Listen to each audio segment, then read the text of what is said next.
One of the most important parts of a film is the climax. This part is important as it is the part of the film near the end where all the dramatic tension heightens as the film hits its highest moment. It's also important because it is the scene where our main character shows what they have learned and applies it in their last challenge. But out of all the many climax scenes, disregarding those who are famous not only for their content but also their influence in pop culture, one that I always remember even after watching countless films is the climax scenes from films directed by the legendary filmmaker Ken Loach. So in this video, I'll dissect how he structured his climax scene and what we can learn from it. If you don't know, Ken Loach is a British director who has been active for many decades, releasing more than 50 feature films since the mid-60s, and still going strong, releasing his newest in 2023. He is regarded by many as one of the best British filmmakers, gaining massive accolades from many prestigious institutions, like winning the Palme d'Or not once, but twice, and receiving both the honorary Golden Lion and Golden Bear from the Venice and Berlin film festivals.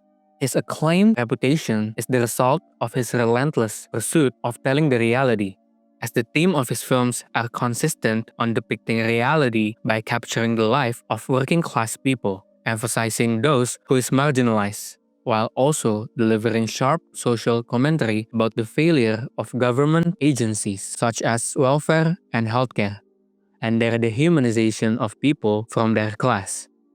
Like many neorealist filmmakers, he captures reality by using minimalism in his camera work, music, editing, etc., as he only wants you to focus on the character, depicting them as what they would be if they are real.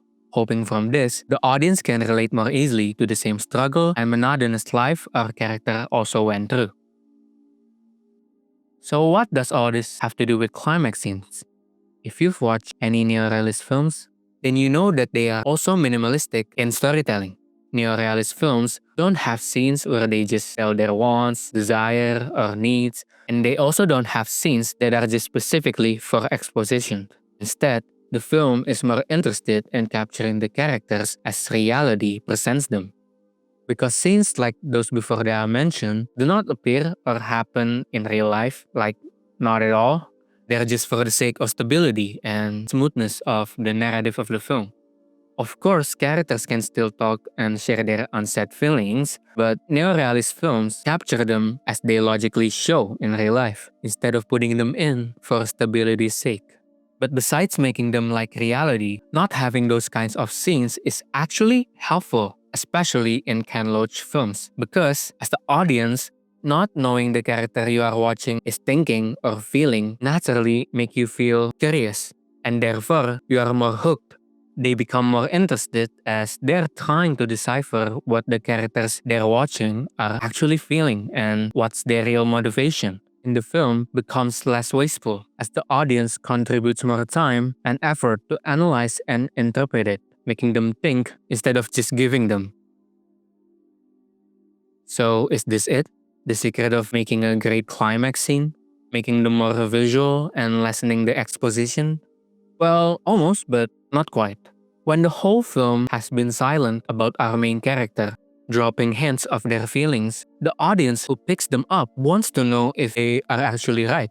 There is a need for them to be justified in their attentiveness and a reward for their hard work. And that's when the climax is needed.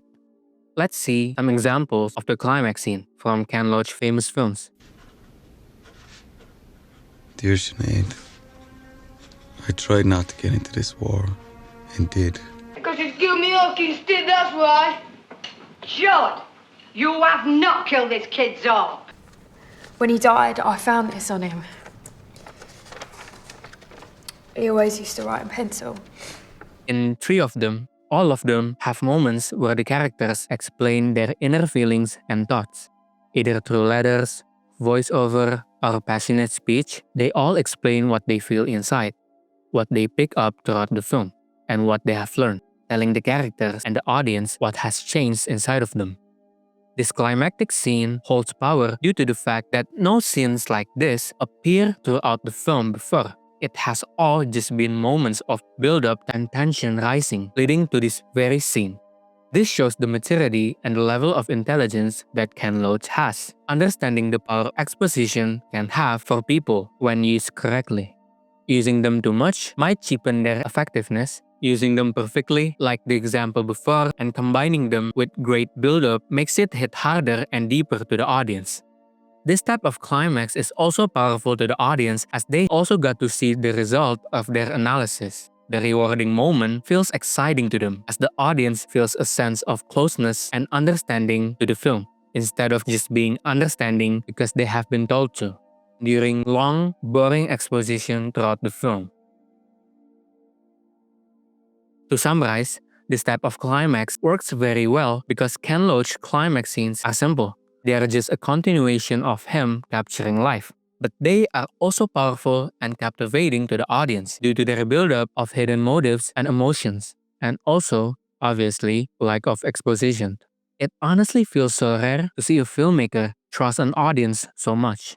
Ken Loach knows that for the film to be better, it needs the audience to work with it. That's why when somebody uses it in their film, it's hard to forget their trust, even if we saw many films afterward. Thank you.